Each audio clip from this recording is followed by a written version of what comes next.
wabarakatuh. Alhamdulillahirabbil alamin, wassalatu wassalamu ala asrofil anbiya'i wal mursalin wa ala alihi washabihi ajmain, amma ba'du. Pertama-tama, marilah kita semua panjatkan puji syukur kehadirat Allah Subhanahu wa taala yang telah melimpahkan rahmat-Nya kepada kita. Yang terhormat Bapak Fatah dan teman-teman yang berbahagia. Di sini saya akan menyampaikan kajian yang bertemakan menepati janji. Allah Subhanahu wa taala telah berfirman dalam sebuah ayat yang artinya, "Dan penuhilah janjimu kepadaku, niscaya aku penuhi janjiku kepadamu. Dan hanya kepadakulah kamu harus takut atau tunduk." Islam sejak kedatangannya mempunyai tujuan yang indah, yaitu membangun masyarakat yang ideal, penuh dengan keutamaan, jauh dari kehinaan, saling tolong-menolong atas dasar takwa dan kebaikan, serta saling berwasiat dengan kesabaran dan kebenaran.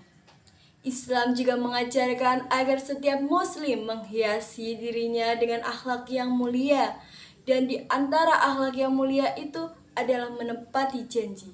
Allah Subhanahu wa taala berfirman yang artinya, "Dan ingatlah ketika kami mengambil janji dari Bani Israel, yaitu janganlah kalian beribadah kepada selain Allah, dan berbuat baiklah kepada ibu bapak, kaum kerabat, anak-anak yatim, dan orang-orang miskin." Menepati janji Allah dan Rasul-Nya adalah pokok pondasi dari semua janji. Bila seseorang berhasil menepati janji Allah dan Rasul-Nya, maka ia akan berhasil pula dalam menepati janji lainnya. Sebaliknya, bila ia gagal memenuhi janji Allah dan Rasul-Nya, maka ia adalah orang yang tidak lagi memiliki janji dan keamanan. Karena antara janji dan keimanan saling berhubung. Berdasarkan ayat dari surat Al-Baqarah di atas, yang dimaksud dengan janji Allah adalah beribadah hanya kepadanya. Adapun yang dimaksud dengan janji Rasul adalah mengikuti perjalanan konsep hidupnya.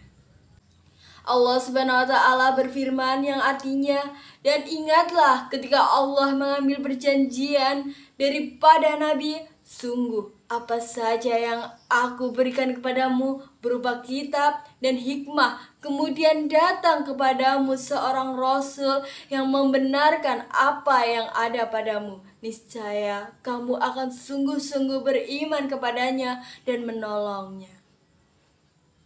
Allah berfirman, "Apakah kamu mengakui dan menerima perjanjianku terhadap yang demikian itu?" Mereka menjawab, "Kami mengikuti." Allah berfirman, "Kalau begitu, saksikanlah, hai para nabi, dan aku menjadi saksi pula bersamamu."